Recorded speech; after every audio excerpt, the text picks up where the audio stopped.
Bonjour à tous, bienvenue dans cette 5e édition de la visioconférence internationale. Le thème du jour, c'est les 5 ans du PADES et les défis et les perspectives. Donc, Dr Ousmane Kaba est actuellement en Haute-Guinée. Pour cette raison, j'ai demandé à Mohamed Kaba de présider cette séance. Mohamed Kaba est notre représentant au CNT, honorable Mohamed Kaba. Donc, Dr Kaba aime bien dire parfois que la Guinée est un pays de paradoxes en dépit de ses richesses minières, agropastorales, hydrauliques et halieutiques. La Guinée est toujours classée parmi les pays les plus pauvres d'Afrique et du monde.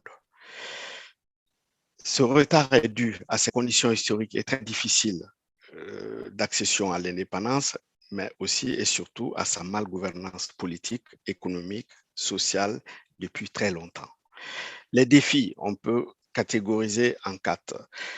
Le premier défi est celui de la consolidation d'un état de droit impartial, respectueux des libertés fondamentales et des droits de l'homme dans un environnement politique démocratique et apaisé. Deuxièmement, la pauvreté endémique dans laquelle végète la population.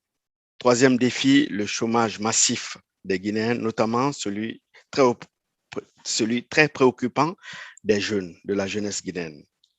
Et enfin, la faiblesse des infrastructures de base, à savoir les routes, les ports, aéroports, chemins de fer, électricité, hôpitaux et autres structures de santé, sans parler du système éducatif dans son ensemble. Monsieur Kaba Mohamed, vous avez la parole. Voilà, donc je disais bonjour à tout le monde. C'est un plaisir pour moi de participer à cette réunion et d'échanger avec les responsables du parti à travers le monde. C'est une rencontre qui est importante et nécessaire dans la mesure où ça nous permet d'échanger et de nous mettre au même niveau d'information.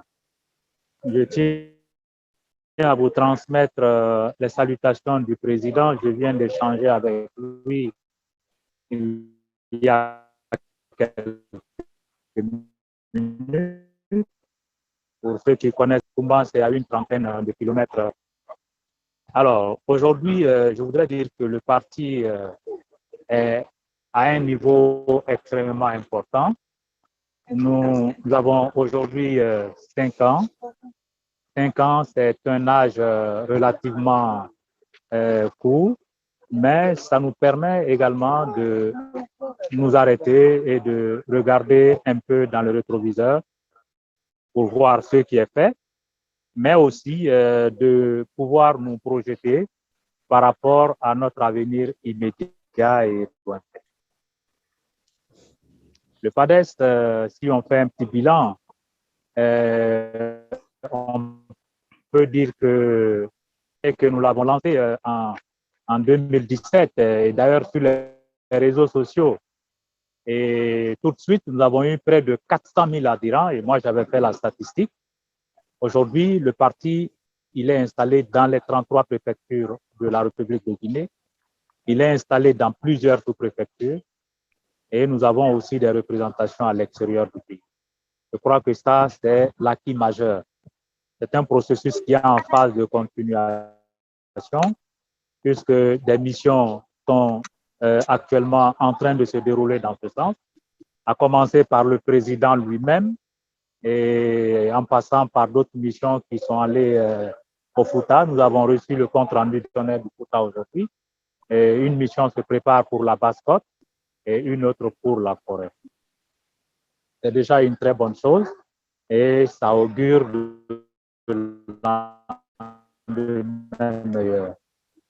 la création d'un parti qui est la conquête et l'exercice du pouvoir. Le PADES a participé à une semaine de sa création aux élections communales. Et à ces élections, nous avons eu 82 conseillers, ce qui n'est pas mauvais. Nous avons aussi participé à la présidentielle de 2020 avec beaucoup de satisfaction.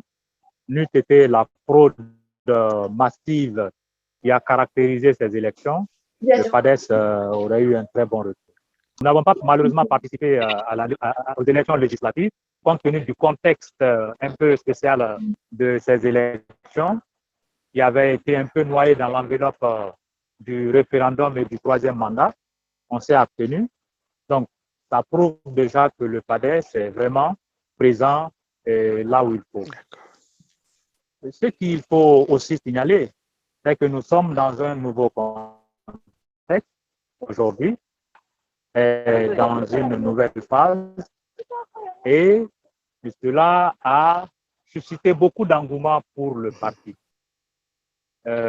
surtout en ce qui concerne les militants du RPG, qui aujourd'hui voient au PADES vraiment le parti qui peut les recevoir, pas eux seulement, mais plusieurs autres partis. Alors moi, ce que je peux signaler pour le moment, c'est que ce constat-là vraiment nous pose de grands défis.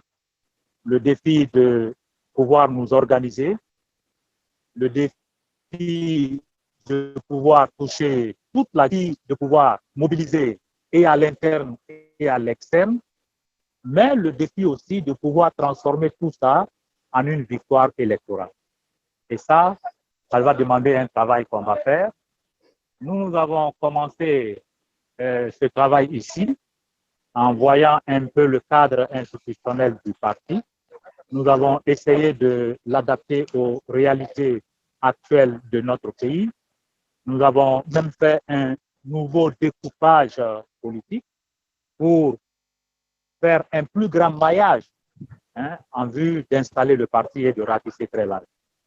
Donc, ce travail, il est en phase de finition et le président, il a pris contact avec nous par rapport à la première mesure et nous allons, après validation, partager avec tout le monde.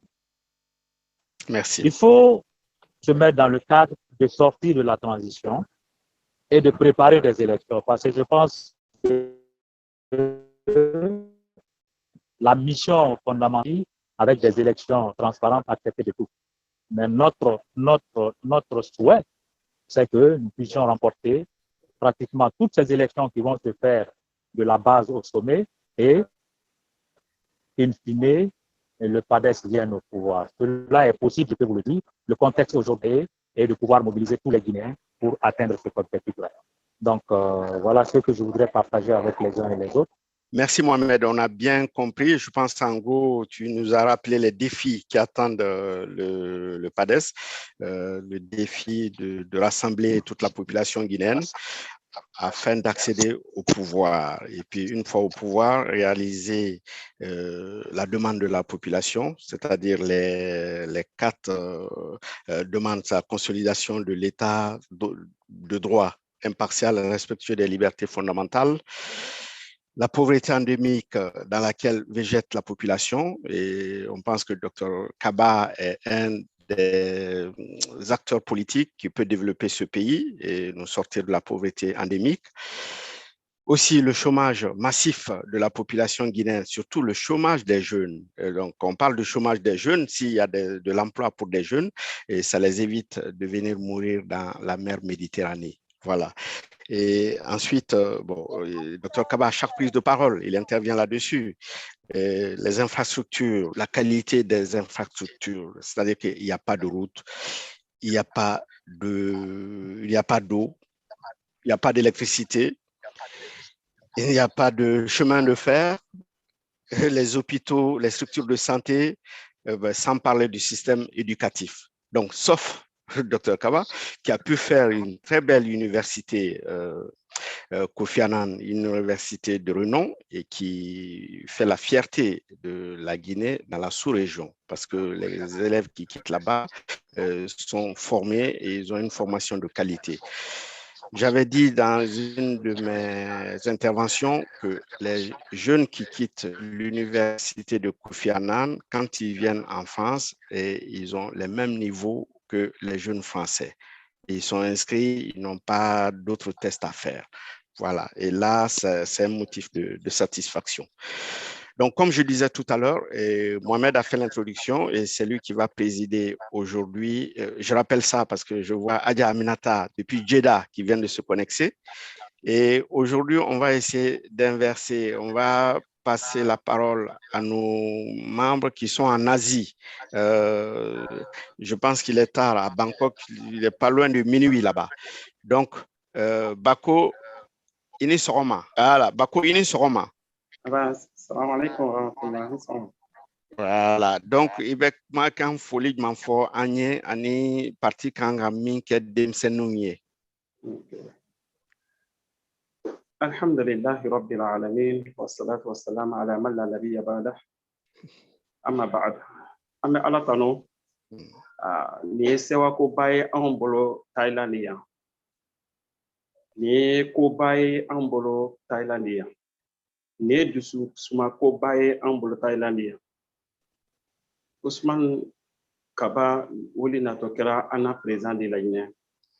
An bɛ Ala tanu a la. An bɛ Ala tanu a la kɛwale la. A waɲa an bɛ Ala subhanahu wa ta'ala tanu a la. An nana de k'a fɔ k'a bɛ Laginɛka bɛɛ bolo don ɲɔgɔn bolo. Ka Laginɛka bɛɛ lajɛlen kɛ kelen di. Ka baara nɔgɔya Laginɛ kɔnɔ. Ka baloko nɔgɔya Laginɛ kɔnɔ. A nan'o de kama. Ka sɛnɛ développer Laginɛ, président Ousmane Kaba a nan'o de kama. Laginɛ dun, Laginɛ mako o de ye fondation na bi, alhamdulillah. Afrique mun mɛn bɛɛ bɛ ɲɛbɔ Mr Kaba fɛ. Parce que a nana baara min kama, o baara de ye ka pauvreté gɛn ka bɔ Laginɛ kɔnɔ. O la an bɛ dugawu k'a ye. Ala ma a sen sabati la. An bɛ dugawu k'a ye. Mansaya Ala ma dira a ma. An bɛ dugawu k'a ye. Jeunesse min y'a bolo, Ala m'o yiriwa la ka barika don. O de foli tɛ ne bolo k'a lase président ma, k'a lase Laginɛka bɛɛ ma. Assalamu alaikum wa rahmatullahi wa barakatuh. Merci Bako, depuis la Thaïlande. Je vais traduire en 2 mots ce qu'il disait. Bako est un homme d'affaires installé à Bangkok depuis une 30aine d'années. Donc, il est arabophone, en fait. Il parle arabe et malinké. Donc, c'est la raison pour laquelle je vais traduire en français pour nos amis qui sont aux États-Unis, pour Jeff, par exemple, pour Nicolas, qui ne parle pas malinké.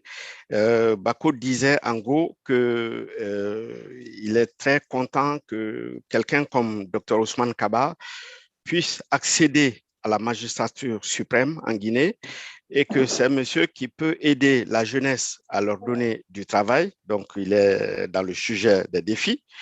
Et ensuite, qui peut combattre le chômage, non seulement le chômage des jeunes, le chômage de la population, et puis donner aux Guinéens l'amour de la patrie, et puis surtout chasser la pauvreté endémique qui existe. Voilà, donc Bako, il a ensuite insisté sur l'unité nationale et que quelqu'un qui peut donner, les Guinéens qui se donnent la main, les Guinéens de toutes les régions, que c'est Dr Kaba. Voilà.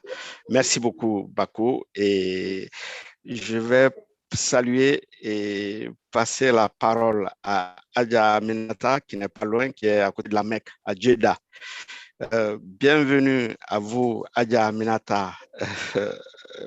Merci de venir. J'avais dit dans mon introduction que notre président n'est pas là aujourd'hui parce que notre président, Dr Ousmane Kaba, est actuellement il est en route entre Kankan et à 100 km de Kankan, donc il ne peut pas se connecter.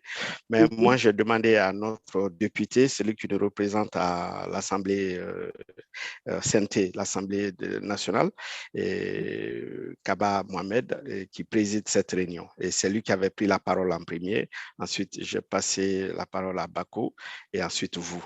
Voilà. Adja Aminata, bienvenue à vous. Merci. Merci beaucoup, M. Kone Lamine. Et je suis heureuse de participer à cette conférence-là aujourd'hui. Et il n'est pas tard de souhaiter une bonne, heureuse année à tous mes frères guinéens de la diaspora comme à l'intérieur. Et je voudrais abonder dans le même sens que celui qui a dit qu'ils sont en train de faire un ratissage au niveau du pays. Et je pense que c'est très, très important. Moi, je suis toujours pour le ratissage et qu'on ratisse à l'intérieur comme à l'extérieur, sincèrement. Merci. On va même, tout même ceux qui sont sceptiques, là, il faut qu'on réussisse à les convaincre. Parce que c'est notre moment qui est arrivé, en fait. Il ne faudrait pas que nous nous amusions avec ça.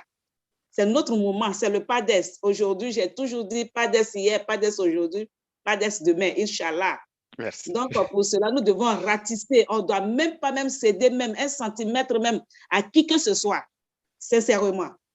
Voilà, donc je suis pour le ratissage et j'encourage tout le monde. Voilà, c'est ce que j'avais à dire. Merci beaucoup, Adja. Adja Aminata, surtout on a besoin de vos bénédictions depuis la terre sainte de la Mecque. Merci. Inch'Allah, Inch'Allah. Mais Bon. moi, je suis convaincue que ça ira. Je dis Merci ça beaucoup. toujours. Et je prie Allah subhanahu wa ta'ala pour ça. Merci beaucoup. Merci Adja. Je vais partir du côté des États-Unis et je vais demander à Makan Diandou. Bonjour Makan. Bonjour, monsieur Koné. Vous m'entendez? Voilà. Oui, voilà. Makan, ben, écoute, on a inversé aujourd'hui parce que les gens des États-Unis, vous êtes tellement disciplinés et vous attendez toujours à la dernière minute, on vous donne la parole. Donc, j'ai vu ça avec Mohamed. Il dit, ben, attends, prochaine fois, il faut commencer par les États-Unis.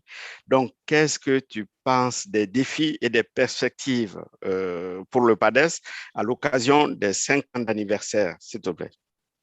Merci une fois de plus pour cette invitation, pour l'initiative de nous retrouver périodiquement. Et d'abord, je commencerai à féliciter notre frère Mohamed, l'honorable Mohamed, surtout son arrivée au niveau de la CNT nous a encouragés, nous a galvanisés. Donc, moi, je dirais les perspectives sont très, très, très bonnes. Voir que PADES finalement prend part à cette transition. Je ne sais pas si vous vous souvenez, la dernière fois, quelqu'un avait mentionné que si on allait participer au gouvernement, le docteur a dit non, pas pour le moment. Mais quand même, l'arrivée de l'honorable Mohamed Kaba nous a énormément encouragés. Je pense que les perspectives sont bonnes. Et très prochainement, mon invité Ahmed Condé va nous joindre. Il vient juste de revenir. D'accord. Mais je suis très, très honoré. Je pense qu'on est sur la bonne voie. Comme l'a dit l'honorable Mohamed Kaba, on est sur la bonne voie. Nous, ici à Boston, maintenant que les choses s'améliorent sur le plan du climat, mes collègues de New York, d'Ohio, de Michigan, je suis sûr qu'ils sont tous en ligne. Le temps commence à changer. Moi, j'ai déjà commencé, j'ai entrepris des contacts ici au niveau de Boston. D'abord, je voulais féliciter Fakoussa, qui est un de nos grands porte-parole. Je crois qu'il est en ligne. Il est en ligne, il t'entend, il t'écoute, il est là. Et laisse-moi lui dire qu'il est plus populaire que docteur ici à Boston. Parce que moi, dès que je reçois ces vidéos, je balance ça partout. Donc, je suis très honoré d'être avec lui et qu'il sache qu'il est suivi, il est écouté. Ça, c'était soit dit en passant. Mais en ce qui concerne les perspectives de PADES, j'aimerais bien qu'on réactualise notre programme de société, qu'on ajoute quelques éléments là-dessus.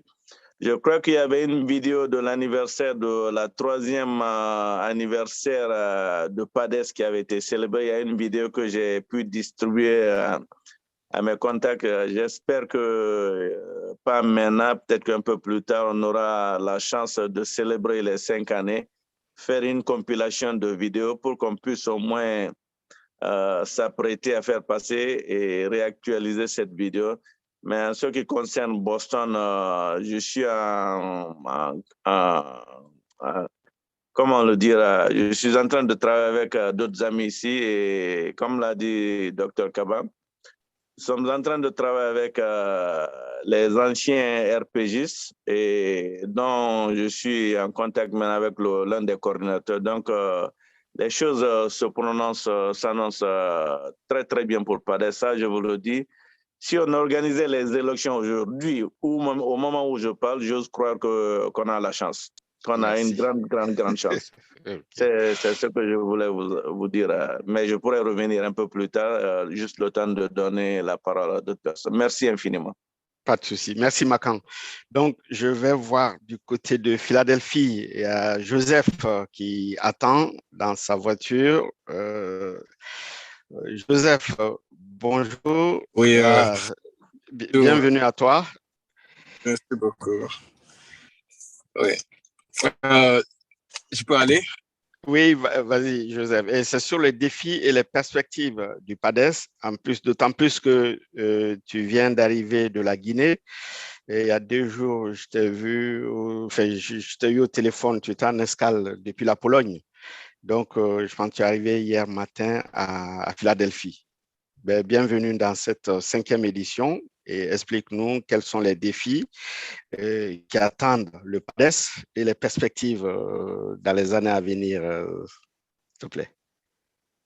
Voilà. Premièrement, j'aimerais vous dire grand merci, surtout vous spécialement, M. Lamine, de ce que vous êtes en train de faire. Vous savez, la plus grande chose qui est la plus importante, c'est d'être ensemble, c'est donner des idées, de l'âme précieuse pour une bonne réussite. Voilà, de la communication et puis c'est donner des idées et voir quelles sont les procédures à suivre pour pouvoir atteindre nos objectifs.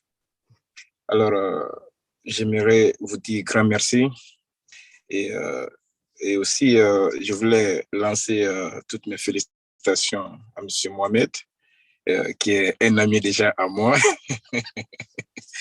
Quand j'étais en Guinée, puis je me suis déplacé, aller le voir.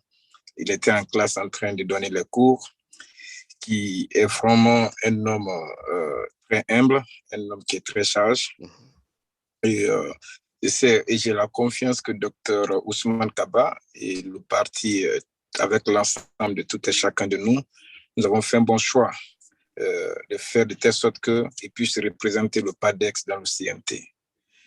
Et je sais, c'est un grand homme qui est très chevronné et qui est très mature et aussi qui a toutes les capacités pour pouvoir traverser des difficultés, quel qu'en soit tout ce qu'il va rencontrer au niveau du CNT, il pourra mieux défendre le PADEX.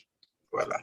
Merci. Ça, c'est un atout parce que chacun de nous, ce qui était notre prix, c'est que le PADEX soit représenté dans le CNT.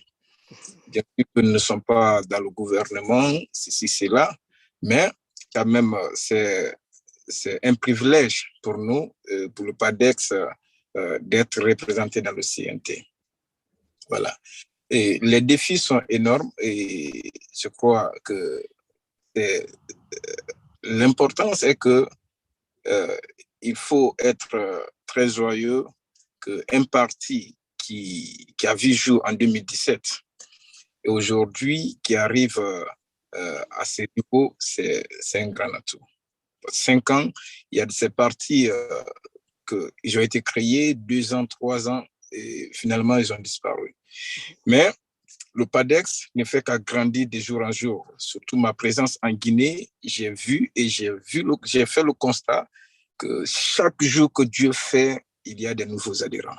Chaque jour que Dieu fait, Kofi Annan, le bureau du docteur est rempli. C'est pas seulement par des personnes qui viennent parce qu'ils veulent avoir quelque chose de docteur, mais qui viennent avec leur cœur, leur décision. Vous allez voir, quand vous les voyez, vous allez comprendre que oui, c'est des personnes franchement qui ont l'amour du PADEX, qui veulent envoyer le docteur au Sékou Touré. Alors, ça m'a beaucoup motivé et ça fait que j'ai même pris, étant un activiste, surtout qui ne devait pas défendre un parti politique, mais je me suis affiché publiquement sur ma page Facebook et même dans les médias quand j'étais invité et certains posaient la question, mais pourquoi on vous invite avec Dr Ousmane Kaba? Est-ce que tu n'as pas créé le COSEP juste pour soutenir Dr Ousmane Kaba? Ou bien est-ce que ce n'est pas Dr Ousmane Kaba qui est en train de vous financer en cachette? Vous ne voulez pas le dire. Mais j'ai eu le privilège de dire clairement que Dr Ousmane Kaba, c'est un ami personnel. Alors, Et lui et moi, il y a déjà quelque chose qui nous unit. Et ça, c'est sur le plan politique, ce qui fera que nous n'allons pas lui lâcher et nous allons lui donner tout ce qu'il faut, tous nos moyens, s'il faut se sacrifier afin qu'il puisse être au secours couturier. Parce que Dr Ousmane Kaba est une personne aujourd'hui qui est affichée en Guinée. Il n'y a aucun doute, je vous le dis, que Dr Ousmane puisse échouer les élections présidentielles, même si c'est organisé aujourd'hui. Il n'y a pas de doute. Et nous avons la confiance totale et, que Dr Ousmane Kaba peut décrocher l'électorat. Oui. Et, vu d'abord une personne qui a un casier qui est très clair, et il n'a pas de faute, il n'a pas de problème. Aujourd'hui, ceux qui ont été poursuivis, moi j'ai dit clairement que bien sûr qu'il était dans le gouvernement du professeur Alpha Condé, mais il n'a jamais accepté que de traverser des moments de corruption ou de prendre des dossiers lourds, quoi que ce soit, pour pouvoir se faire ce qu'il veut. Non. Et tout ce qu'il a aujourd'hui, il a reçu avant même que le professeur Alpha Condé ne soit là. Et il a été aussi le président pour conduire les audits au temps de Dadis Camara. Alors, si une personne qui avait sa main dans des dossiers d'une manière que, comme une personne qui a détourné, alors il n'allait pas être président des audits, il n'allait pas avoir l'accès. Il allait être des personnes à poursuivre. Mais vu un homme, franchement, il a traversé sa carrière sur le plan international et puis il a eu tous ses moyens pour venir investir en Guinée, c'est quelque chose qu'il faut féliciter. Et Dr Ousmane Kaba, c'est une personne qui a une vision donc aujourd'hui qui s'affiche en Guinée, que chacun de nous doit comprendre, ça sur la chaîne internationale, même si ce soit en France ou en Europe ou aux États-Unis ou partout ailleurs, chacun de nous doit comprendre que Dr Ousmane Kaba, il aime la Guinée. Ça c'est un. Et deuxièmement, c'est quelqu'un, il a ouvert sa porte à la jeunesse guinéenne. Ceci dit, que nous avons constaté qu'il y a tellement de personnes qui vont investir à ouvrir des hôtels, par-ci par-là, et puis faire des cités de logements, ceci, cela, mais ce qui ne peut pas aujourd'hui développer notre pays, ce qui ne peut pas donner l'accès à la jeunesse guinéenne pour avoir une éducation de base. Mais Dr Ousmane Kaba, il a investi à créer une université, une école, aujourd'hui, dont nous avons plus de 3000 et quelques étudiants qui sont là, qui reçoivent de jour en jour une formation de base. Et puis, ce qui est très, très remarquable est ceci, qu'il y a des jeunes à l'université là-bas dont les parents n'ont pas de moyens, mais Dr Ousmane Kaba paye leurs études. Voilà. Et, tandis qu'il n'a aucune liaison avec les parents de ses élèves. Il y a tant de centaines d'élèves aujourd'hui qui sont sous la charge de Dr Ousmane Kaba. Parce que c'est quelqu'un qui est soucieux. Et nous savons qu'une fois qu'il sera en Guinée au pouvoir, il fera de telle sorte que l'éducation soit le centre de son programme. Parce qu'un pays puissant est défini par l'éducation. Voilà, ce qui fait aujourd'hui les États-Unis un pays très puissant, c'est à travers l'éducation. Aujourd'hui, le gouvernement qui ouvre, qui donne l'accès aux étudiants, aux enfants, même si tu viens ailleurs, tu es un immigrant, tu as l'accès quand même à l'éducation. Alors, Dr Ousmane Kaba a cette expérience. Et si nous voyons aujourd'hui l'état des routes économiques et autres qui s'ensuivent, c'est quelqu'un qui a pu débattre aujourd'hui, qui a défini l'avenir de notre pays et c'est qu'aujourd'hui notre pays est en train de traverser. Il a fait tout ceci sur les médias. Nous avons suivi et puis on peut porter confiance en lui. Alors, à mon côté ici, d'abord, quand j'étais en Guinée, j'ai fait appel à la jeunesse guinéenne et surtout à toute autre personne qui était autour de moi, que c'est lui mon président. Et je n'ai pas peur de dire à qui que ce soit que Dr Ousmane Kaba est mon président. Quel qu'en soit que tu mets le couteau sur ma gorge, si tu veux m'égorger, je te dirai que c'est Dr Ousmane mon président. Je ne vais pas avoir peur de cela. Et j'étais assis avec Dr Ousmane Kaba dans son salon, chez lui, dans sa résidence personnelle. Et il a dit quelque chose qui m'a beaucoup marqué et qui fait que je me suis dit quoi, et une fois rentré aux États-Unis, je ferai de telle sorte que je puisse taper la poitrine, faire de telle sorte que ensuite que ce monsieur puisse avoir ce qu'il veut. Et parce que quand il va l'avoir, c'est notre vœu et c'est la réussite de tout et chacun de nous et pour le peuple de Guinée. Il a dit ceci. Il dit, monsieur Koivogi, j'ai confiance en toi que si je dois gagner le pouvoir, c'est grâce à toi et grâce à Moussa Dadis Camara. Si je dois avoir la forêt entière, ça serait par toi et par Moussa Dadis Camara. C'est quelque chose qui m'a beaucoup touché. Et il a dit ça publiquement devant le vice-président du collectif des jeunes leaders pour la paix. Et ce dernier a dit que ce que Dr Ousmane Kaba vient de dire n'est pas politique. C'est que il a une confiance de base. Il a vu en toi que tu es capable. Il a vu en toi que tu es un rassembleur. Alors, et ça y va de chacun de nous. Comme M. Lamine aujourd'hui, qui se bat nuit et jour à ouvrir cette conférence afin que nous puissions nous donner. Parce que chacun de nous est en train de mettre quelque chose en place pour que ce monsieur puisse être notre papa pour la Guinée, pour qu'il puisse nous faire sortir de cette ornière. Et c'est ce que chacun de nous aujourd'hui veut. Franchement, c'est ce que nous voulons.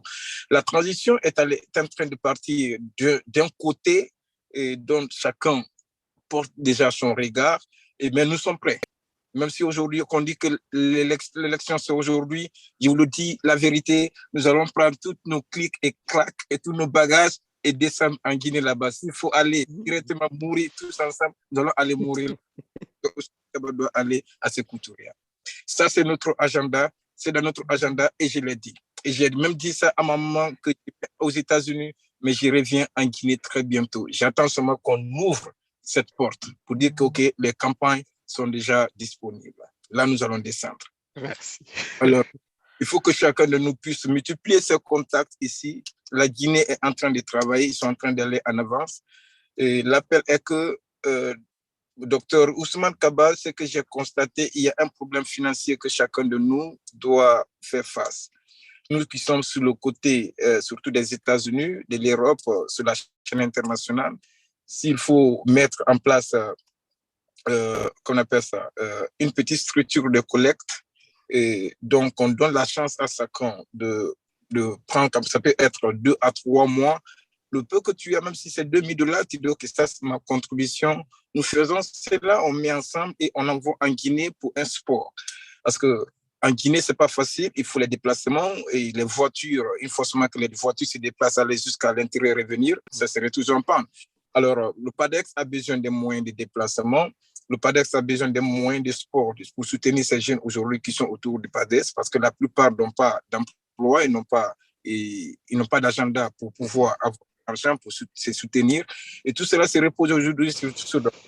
Mais si nous, chacun de nous, arrive à dire, OK, mettons en place une cellule de collection, et là, nous allons le faire. On dit, OK, chaque 2 mois ou 3 mois, on va donner 3 mois chacun, ou bien 2 mois chacun, pour que chacun puisse avoir, comme ces $2,000, on puisse regrouper cela, on envoie. Il ne s'agit pas seulement qu'on se rencontre en vidéoconférence, mais il faut aussi avoir un coup très fort, un coup de signal en Guinée. Il faut avoir un coup de signal en Guinée, que ce soit financier ou quoi que ce soit, pour dire que voici notre support, allez-y en avant, nous sommes derrière vous. Et j'espère que cela peut être un bon atout pour nous. Et quand je suis parti en Pologne, parce que j'étais parti pour une mission diplomatique, et quand je suis allé, j'ai vu 3 Guinéens et ils m'ont même posé la question, mais on a vu sur ta page, pour la première fois dans l'histoire, on voit sur ta page, tu as arrêté avec un président d'un parti politique.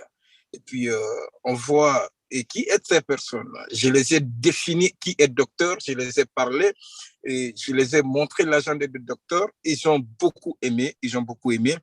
Et là, quand je suis venu aussi à Philadelphie, j'ai appelé un frère qui était parti même le jour de la concertation avec le CNT. Il était parti là-bas. Je l'ai appelé, je lui ai parlé du PADEX. Il m'a dit que franchement, il veut me rencontrer pour qu'on puisse plus parler du PADEX parce qu'il a entendu, mais qu'il veut adhérer, il veut connaître les objectifs, l'orientation et la vision du PADEX. Et j'ai aussi dans mon agenda pour aller à Connecticut, parce que là, Connecticut, le plus souvent, on dit que c'est le Conakry ou bien c'est Massanta parce qu'il y a tellement de Guinéens. J'ai dans mon agenda pour aller voir le commissaire Théodore Onuvogui pour lui parler du PADEX afin de trouver un moyen comment rassembler pour pouvoir avoir l'accès de prendre Connecticut. Et j'espère que cela est dans mon agenda et nous allons aussi nous fixer, ceux qui sont aussi aux États-Unis, avec le frère Manka. Je vais prendre son numéro de téléphone pour qu'on puisse bien parler et trouver quelles sont les procédures à suivre pour que tous ces militants, on puisse se fixer un rendez-vous, se rencontrer, faire une grande mobilisation et inviter le docteur de venir voir quand même ces militants, parler avec ces militants, dialoguer avec ces militants et montrer sa vision, ses objectifs à ces militants et permettre aussi à ces militants de lui voir, de parler avec lui. Et ça peut aussi avoir un coup de fort, un coup de signal en Guinée. Et j'espère que M. Manka et moi, personnellement, nous allons parler de cela. Et avec tous les autres qui sont dans les autres États, nous allons discuter, trouver un moyen, qu'est-ce qu'il faut faire pour avoir une bonne mobilisation ici aux États-Unis. Je vous remercie. Merci beaucoup. Merci, Jeff, pour cette brillante intervention. Et là, je te remercie 1000 fois pour les bons mots et les bonnes idées que tu as données. Surtout pour le parti et surtout pour notre président, Dr Ousmane Kaba.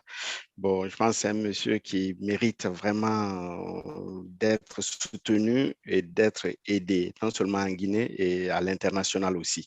Donc, c'est la raison pour laquelle nous essayons à mobiliser tout le monde et surtout des personnalités comme toi, comme Makan, comme Oumar à New York et comme Diané Malik aussi. Vous êtes tous vraiment des personnes ressources qui peuvent vraiment apporter beaucoup de choses, non seulement au PADES, mais aussi à la Guinée. C'est ça, in fine, le PADES se bat pour construire la Guinée.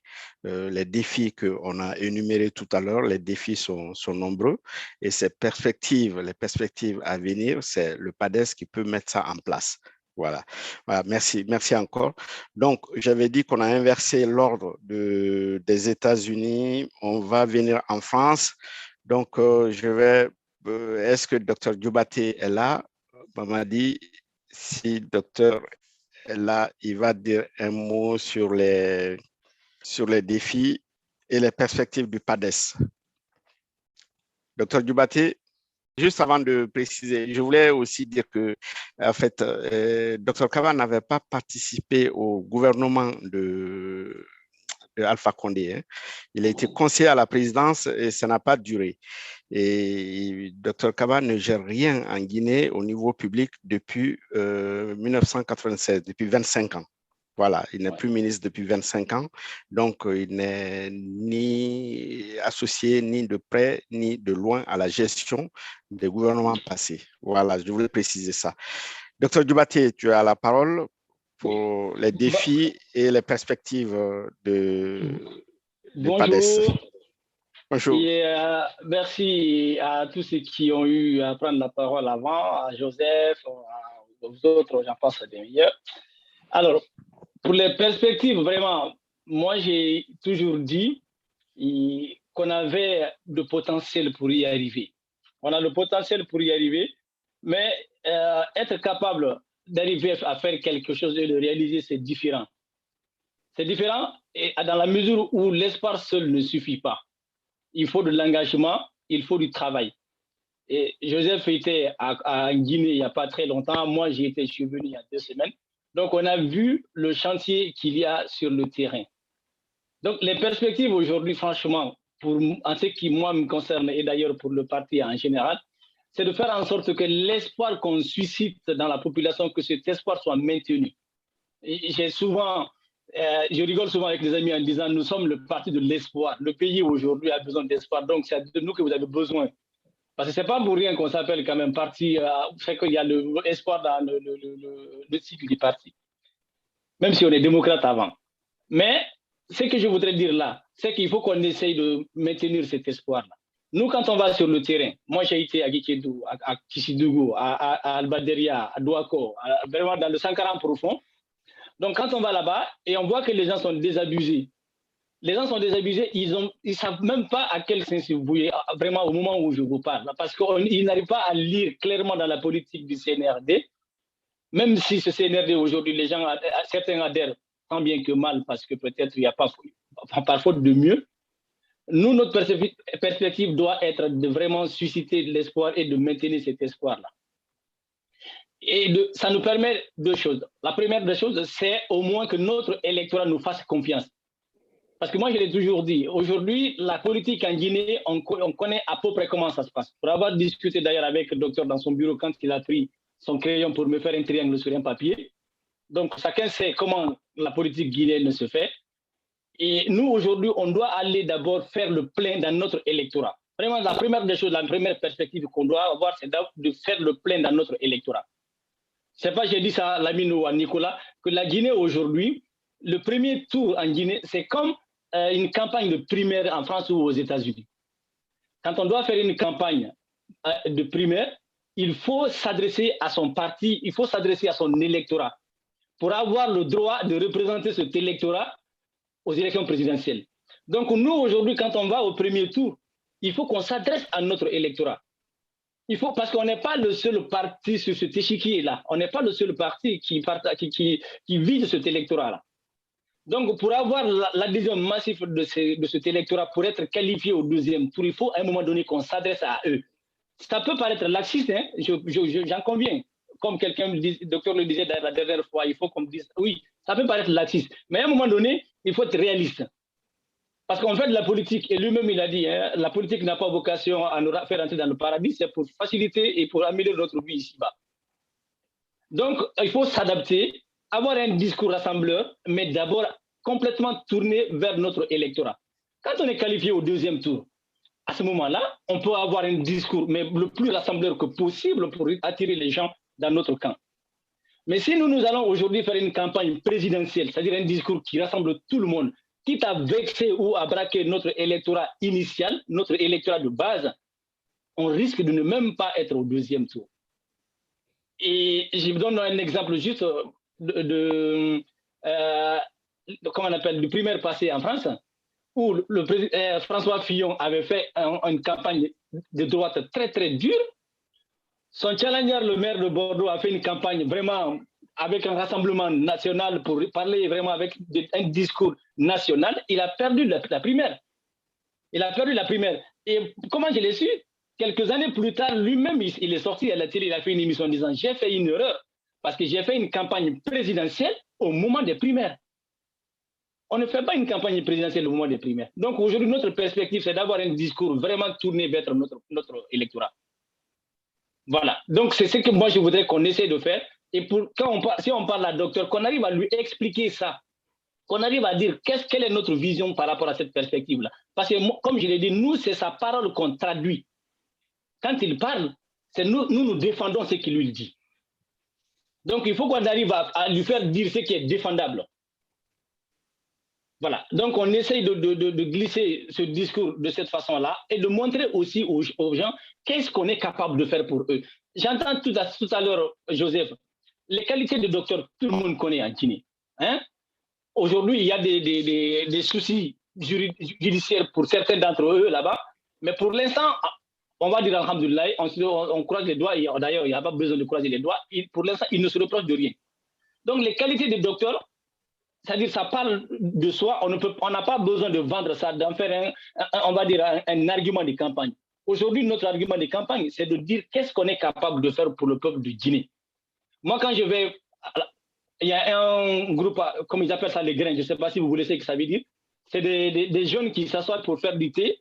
À la cimenterie, quand je vais là-bas, souvent, quand je discute avec eux de PADES, ils me disent, voilà, docteur, c'est que nous voulons que le PADES, en fait, docteur Ousmane Kaba nous dise qu'est-ce qu'on attend d'eux, qu'est-ce qu'ils sont capables de faire pour nous. Il faut qu'on ait aussi un discours dans ce sens-là, qu'on dise, quand on sera président, on va essayer dans les 6 mois à venir de faire ça, de faciliter l'accès aux soins, comment on appelle, mettre l'accent sur l'emploi des jeunes, de tourner les banques pour le soutien des petites et moyennes entreprises. Donc, ce genre de discours, il faut qu'on ait cet argumentaire-là à l'endroit de notre électorat. Donc, pour l'instant, en termes de perspective, il faut qu'on aille sur ces deux axes-là, qu'on arrête de... On ne va pas arrêter totalement, mais qu'on ne tire pas trop à boulet rouge sur nos compatriotes qui étaient là avant. Ça n'empêche pas de dire ce qui n'était pas bon, hein, mais qu'on arrête de tirer à boulet rouge sur eux. Voilà. Donc, en termes de perspective, moi, c'est ce que je prévois. Si quelqu'un d'autre peut peut-être rajouter quelque chose là-dessus, mais de ce qui est sorti de mon expérience de terrain, c'est ce que je vous dis là. Après avoir sillonné pendant un mois et demi le pays, ce qui est sorti de mon expérience, c'est ce que je vous dis et ce que les gens attendent de nous en termes de perspective du parti. Voilà. Et le deuxième point, Lamine disait, c'était... Allô, Lamine? Je disais, c'était les défis et les perspectives. Bon, voilà. Je pense... non, mais je suis désolé, Lamine, parce que moi, rarement je prends la parole, mais je voudrais vraiment faire ce retour on va dire, ce retour à votre niveau de ce qui nous parvient très couramment du terrain. Parce que j'ai l'impression, et peut-être pas une impression, que souvent, on est assis, nous acteurs politiques, on se dit, bon voilà, on planifie un peu la vie dans un bureau, mais comme fait le docteur aujourd'hui, c'est ce que moi, je voudrais vraiment qu'il fasse très souvent, c'est ça de la politique. Je vois des photos, il sert ce qu'on appelle ici les petits gens, il va voir les gens dans les hameaux, et ce qu'il va entendre là-bas, il va en un jour ou en 2 jours, il peut faire 1 an dans son bureau à Conakry, il ne l'entendra pas. Parce que la politique, c'est sur le terrain, et là, je suis d'accord. Donc, les défis, c'est ce qu'il est en train de relever là. Le défi principal qu'on avait, c'était la mobilisation. Parce que quand on va dans certains coins de la Guinée, je suis désolé de le dire, mais à un moment donné, les gens, le PADES ne sort pas en réflexe. Je ne sais pas si vous voyez ce que je veux dire. Quand on parle des partis politiques, ils n'ont pas le réflexe du PADES. Et nous, le défi principal qu'on a, c'est d'installer le PADES dans le subconscient des gens.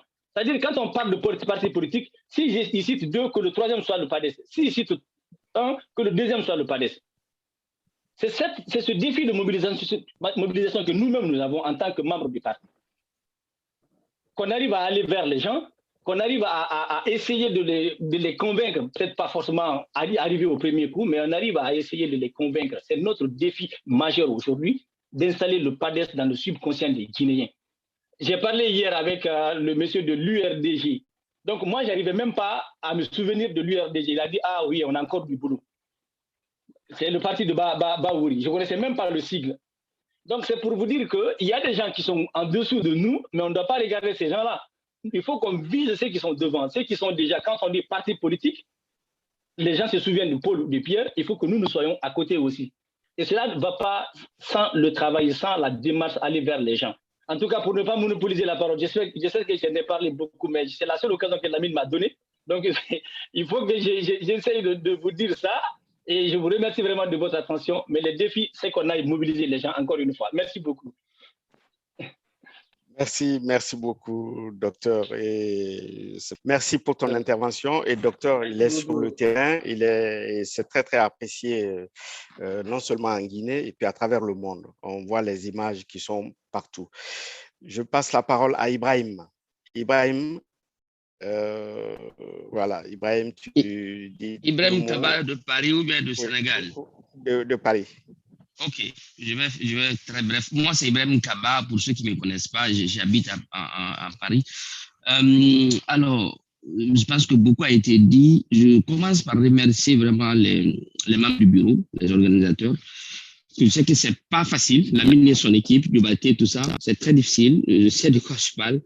Maintenir un groupe politique, c'est très, très compliqué. Voilà, on prend sur le temps de la famille, sur le temps professionnel, donc c'est très difficile. Mes encouragements et remerciements. Alors, deuxième point, félicitations aussi à notre représentant au CNT. Voilà, donc on sait que j'ai écouté son intervention tout à l'heure, donc je n'ai aucun doute qu'il peut valablement nous représenter là-bas.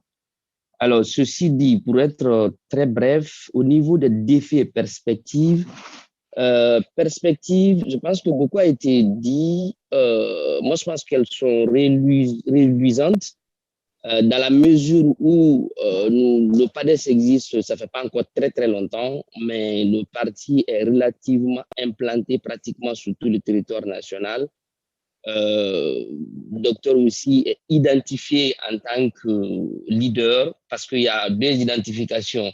C'est-à-dire au niveau, comment dirais-je, compétence, je pense qu'il est unanimement reconnu au niveau national. Mais est-ce qu'il est identifié aussi sur la chaîne politique comme leader, ce qui n'était pas le cas, mais depuis quelques temps, depuis je pense une à 2 ans, c'est pratiquement le cas aujourd'hui. Voilà, il est identifié, quand tu cites celui un ou deux leaders, je pense qu'il est facilement identifiable. Alors, donc, au niveau des perspectives, je pense qu'elles sont bonnes. Maintenons ce talent-là.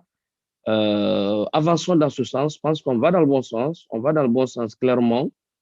Alors, mais rien n'est encore fait. Rien n'est encore fait. Il ne faut pas vendre la peau de l'ours avant de l'avoir tué. Donc, je pense que nous sommes sur le bon chemin. Mais est-ce qu'on est arrivé? On est encore loin d'être arrivé. Nous sommes sur le bon chemin. Donc, pour moi, les perspectives sont clairement bonnes. Alors, au niveau des défis, c'est là où on a beaucoup de choses à faire. Je m'inscris totalement dans ce qu'a dit Dr Dioubaté, dans ce qu'il a dit tout à l'heure, quand il a fait la comparaison entre ce qu'il faut faire sur le terrain en Guinée et les élections primaires en France. C'est très juste. Donc, c'est là où vraiment, aujourd'hui, moi, je pense qu'il y a beaucoup de choses à faire. Bon, comme c'est une réunion interne, on ne va pas rentrer dans les détails. Mais c'est à ce niveau-là, il faut vraiment être très stratège, très stratège. Il faut qu'on structure, qu'on oriente nos discours, nos interventions en direction clairement de notre électorat. Voilà. Donc, c'est là où il faut aussi une stratégie à mener. S'il y a des choses à discuter, à élaborer, il faut vraiment se focaliser là-dessus. Donc, Dr Dioubaté, je partage totalement ton point de vue là-dessus.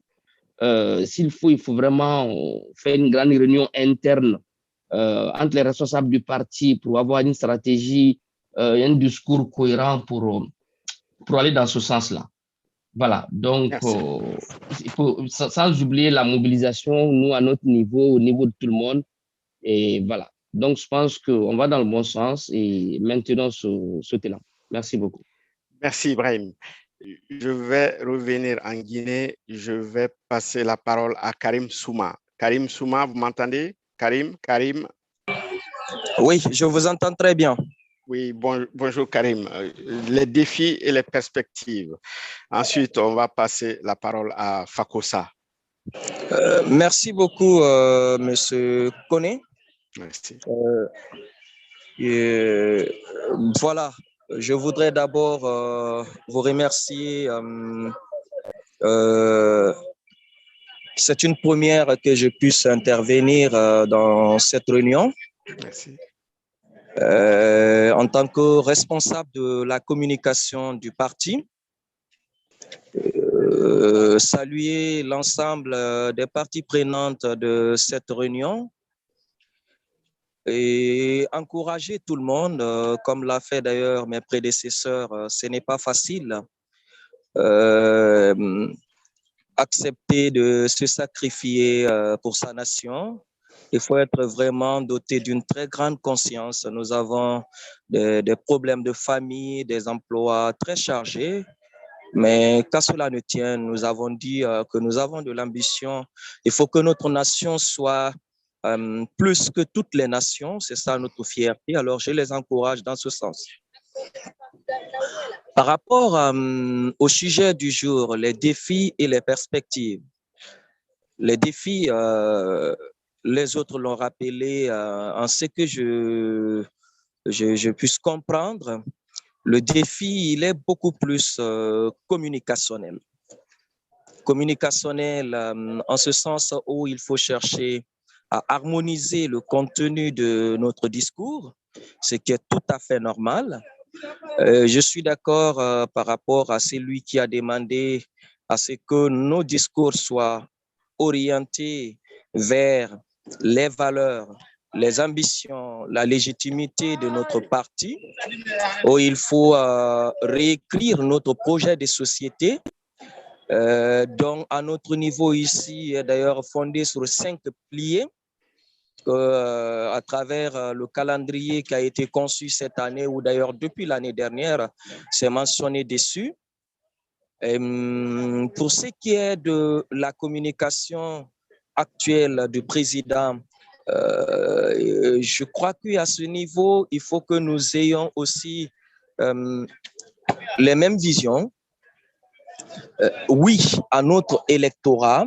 Je voudrais ici parler de celui qui, je crois, c'est Dr Djoubati, de tirer à boulet rouge sur ce qui était là, que je trouve totalement normal. Je crois qu'à l'interne, on pourrait peut-être discuter davantage. C'est une réunion en vidéoconférence, peut-être qu'il y a d'autres choses à dire. Mais ce qui est sûr, le docteur est sur le terrain. Il est parti en Haute-Guinée. Je crois que c'est bien mûri. La stratégie qui est en train d'être faite, elle est bien mûrie. Rassurez-vous. Rassurez-vous, juste que je parle en parabole, peut-être ça va aider à certains de comprendre. En tant qu'étudiant à Dakar, mon tuteur était le fils de l'homonyme du président Alpha Condé, c'est-à-dire Boubacar Cédric Ndiaye. En ce qui concerne le troisième mandat, quand il est passé à Dakar, il lui a dit ceci. Il dit, Mfa, avant, on ne savait pas que tu étais de notre famille. Aujourd'hui que tu es devenu président, tout le monde sait que tu es de notre famille. Alors, si tu passes, les gens, ton image restera sur notre famille. Je te déconseille d'aller vers le troisième mandat. Donc, peut-être les gens pourront comprendre un peu si aujourd'hui, le docteur tient de tels discours, là où on veut aller un tout petit peu. Et il faut en tout cas que le docteur soit au pouvoir pour pouvoir corriger un peu l'image qui est là. Donc, je crois que nous sommes sur le terrain, on est en train de communiquer dans ce sens. Nous avons l'obligation que le docteur soit au pouvoir pour pouvoir corriger cette image. Je ne voudrais pas peut-être étaler trop ici. La stratégie, elle est fondée dans ce sens. Donc, publiquement, les gens pourront le comprendre autrement, mais en dessous, on rencontre les gens. Voici ce que nous sommes en train de dire en dessous. Merci. Donc, je prends note par rapport à ça.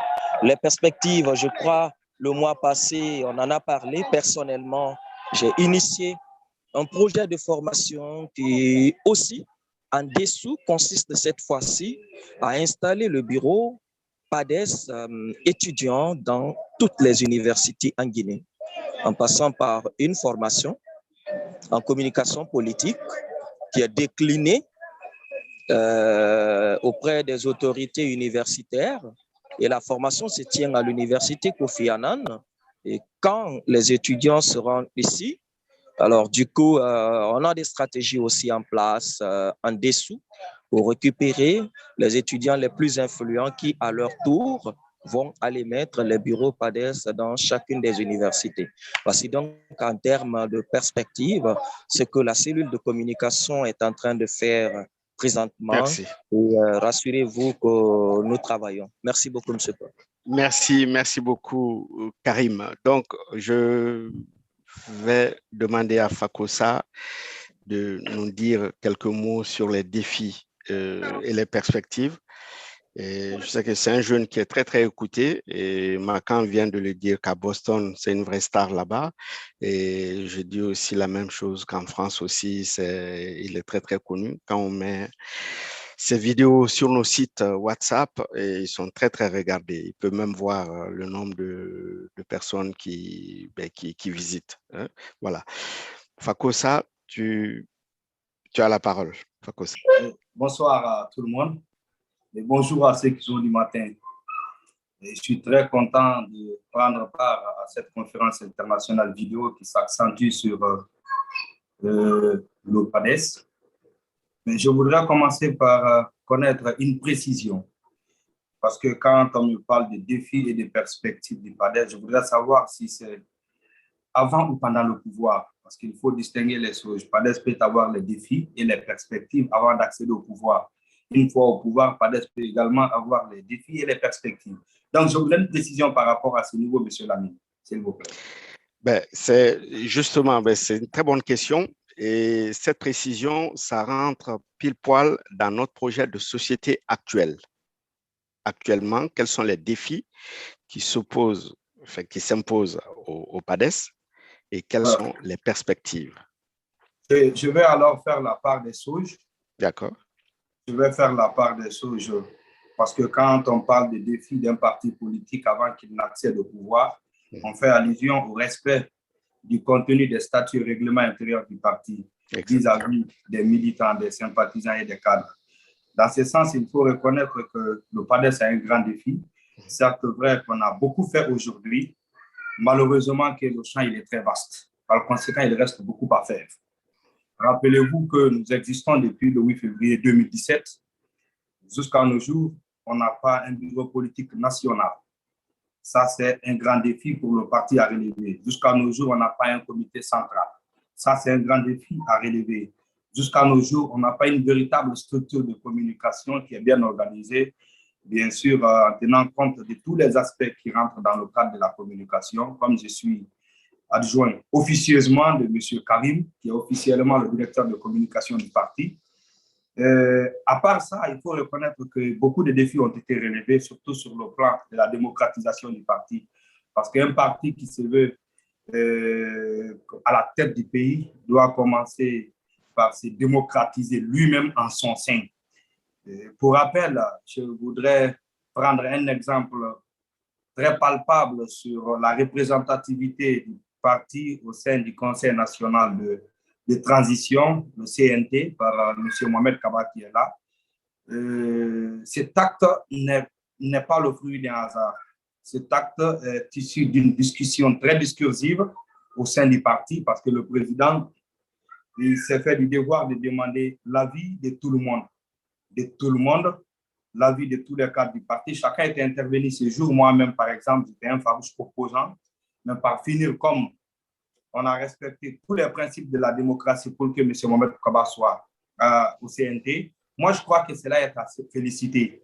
Parce que notre objectif, une fois au pouvoir, c'est d'instaurer une vie purement démocratique en Guinée. Mais si nous commençons par l'imposer à nous-mêmes, je crois que ça peut inspirer de la confiance chez les uns et chez les autres. Alors, ça, c'est la première remarque. Deuxièmement, en ce qui concerne les défis à relever, nous avons beaucoup de défis à relever au sein du parti.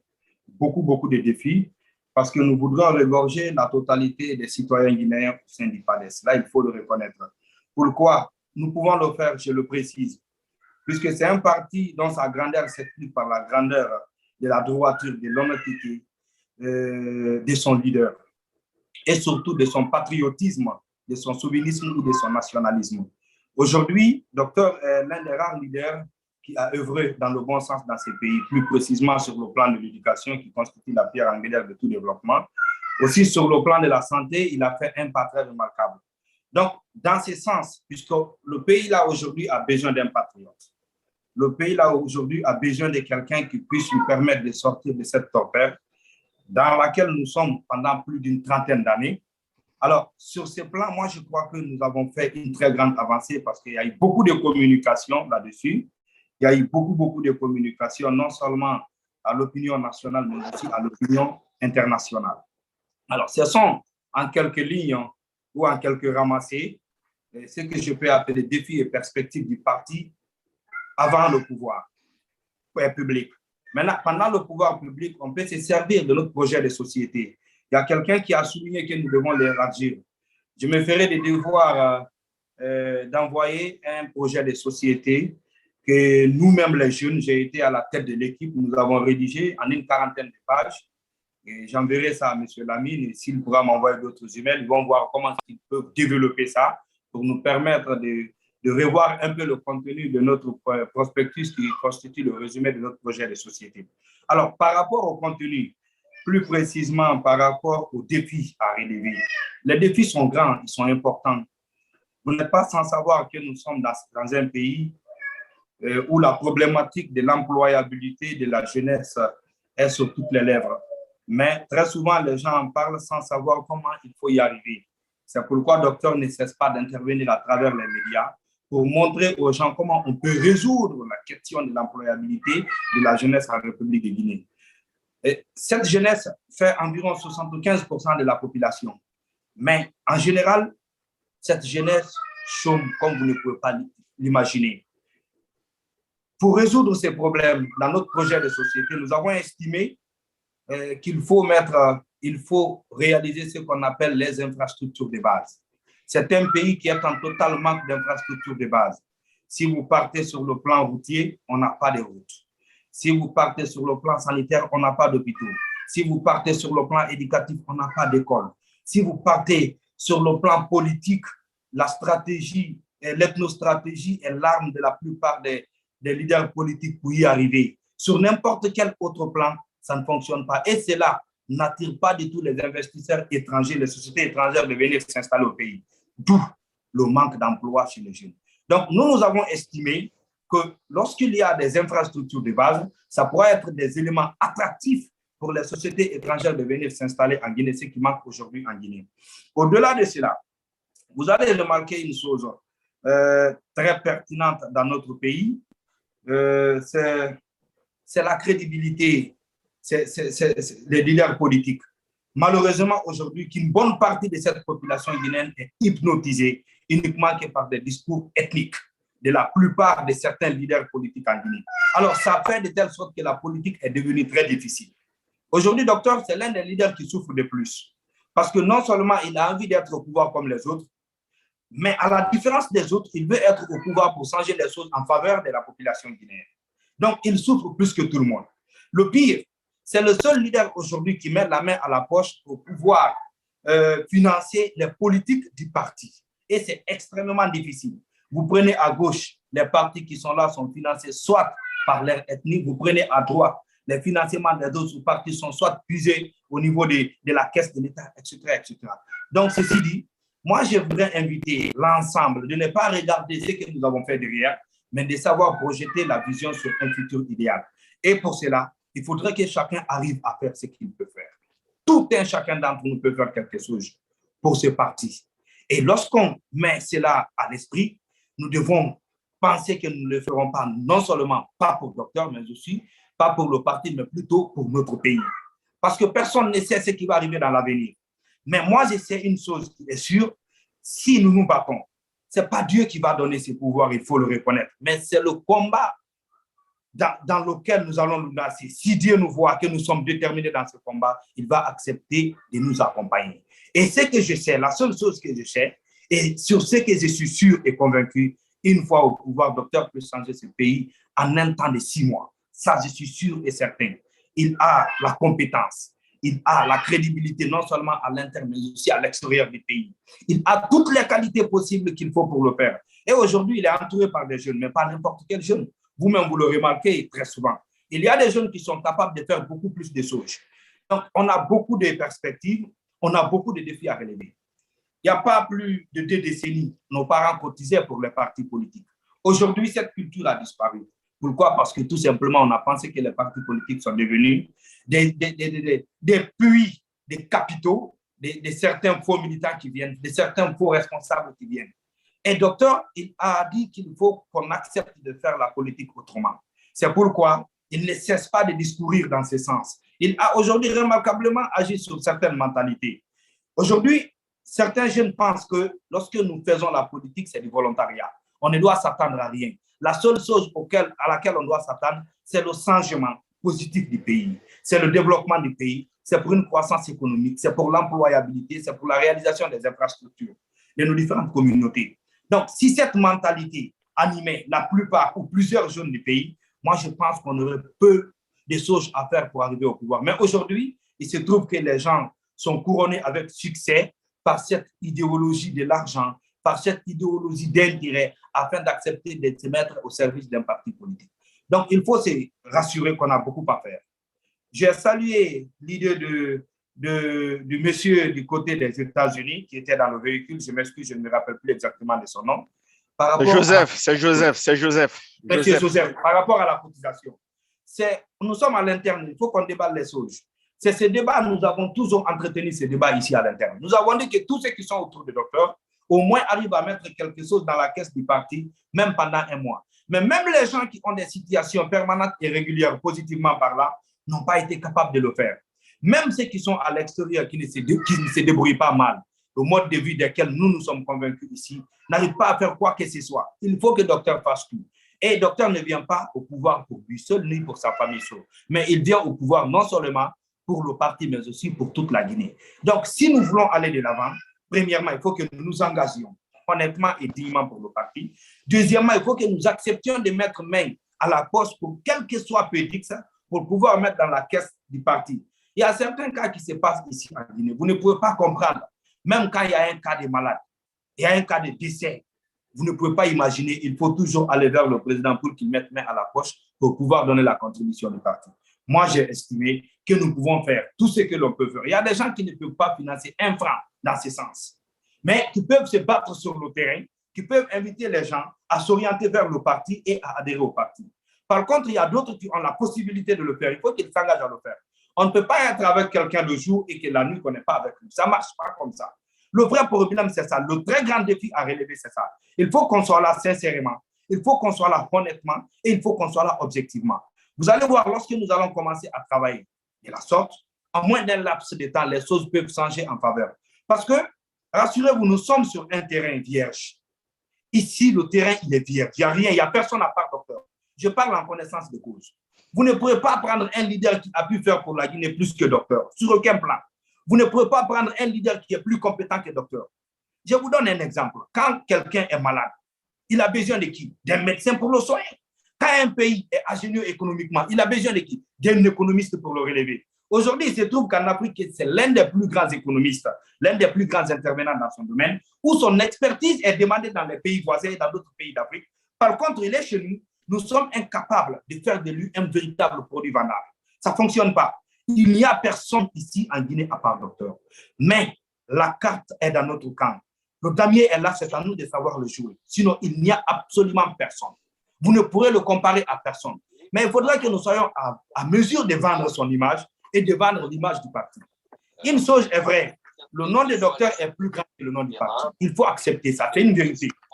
Une chose est vraie, le nom de docteur Ousmane Kaba est plus grand que le nom du parti. Certes, vrai, on existe il n'y a que 3 ans. On a fait beaucoup de choses. On a implanté le parti sur tout le territoire national. Dans chaque sous-préfecture, aujourd'hui, on a des répondants. Même s'ils ne sont pas au complet, mais on a des répondants dans chaque sous-préfecture de la République de Guinée. Ah, un souci de réseau. Cela est important. Moi, si les gens ne connaissent pas, parlez simplement de Dr Ousmane Kaba ou de Kofi, parce que son nom est collé à Kofi. Nous devons agir de telle sorte que le parti soit plus connu ou plus visible que le président lui-même. Cela serait extrêmement important. Mais le plus grand élément qui m'a convaincu, les gens arrivent à employer facilement PADES aujourd'hui, comparativement à certains autres partis. Aujourd'hui, nous sommes vite employés dans les bouches des gens, même dans certains villages les plus lointains. Les gens arrivent, dès que vous parlez de PADES, oui, PADES, on connaît PADES. Mais ils réfléchissent, et nous devons bannir cela. Donc, vous qui êtes à l'extérieur de la Guinée, nous qui sommes ici à l'intérieur de la Guinée, chacun peut poser un acte pour faire avancer ce parti. Il y a des partis qui ont eu plus de force ici que PADES aujourd'hui, que plusieurs autres partis aujourd'hui, mais qui n'ont pas eu la même chance que PADES.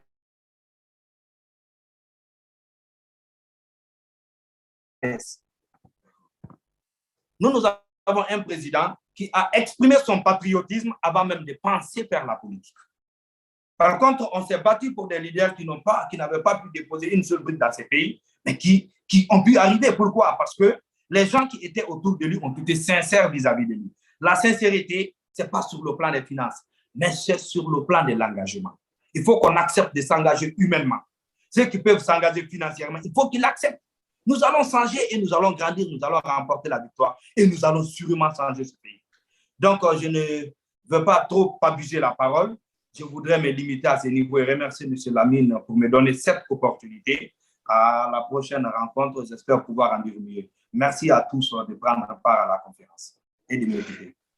Merci beaucoup, mon cher Fakossa. C'était très brillant comme intervention. Merci beaucoup. Donc, je vais voir avec Mohamed Kaba. Mohamed, je te demande maintenant de conclure, et parce que ça fait au moins bientôt 2 heures de temps qu'on échange. S'il te plaît, tu remercies tout le monde. Comme tu as la présidence, donc on va lever la séance. Tu as la parole, Mohamed. Je crois que le débat était si intéressant qu'on n'a pas vu le temps passer. Oui, c'est vrai. Voilà, merci. Je disais que le débat était si intéressant qu'on n'a pas vu le temps passer. Et je crois qu'il faut remercier les uns et les autres pour ces interventions, pour ces idées proposées. Je voudrais répondre à une question qui a été posée, mais qui, à mon avis, n'a pas été suffisamment répondue. C'est de dire que nous sommes en train de travailler à la fois sur le projet de société, mais aussi sur le programme de gouvernance avec un projet chiffré. Et je pense que c'est l'occasion pour nous de solliciter l'intervention des uns et des autres par rapport à tout ce qu'on pourrait faire dans ce sens. La deuxième chose que je voudrais dire, c'est vrai qu'il y a beaucoup de choses qui sont en train d'être faites ici, mais à mon avis, il y a des insuffisances, il y a des faiblesses qu'il va falloir corriger rapidement, surtout à l'international.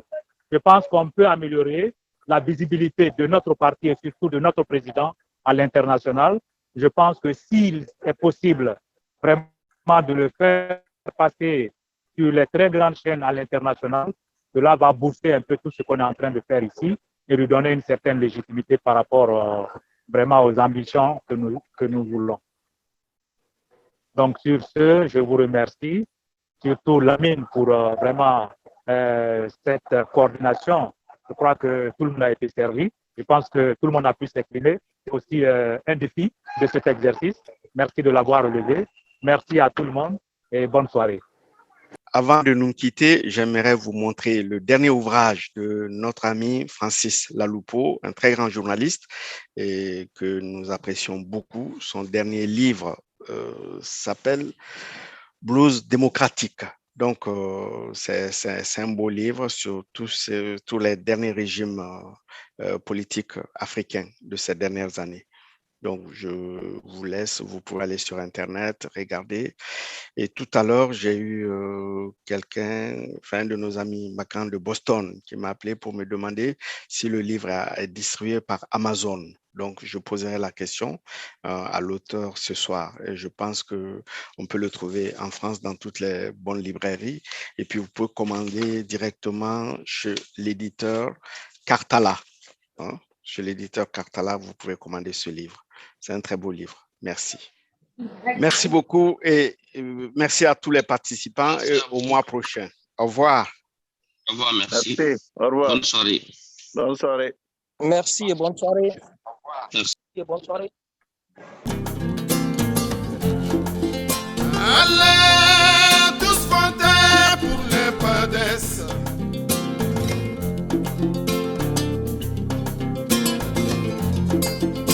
Allez, voter Ousmane Kaba.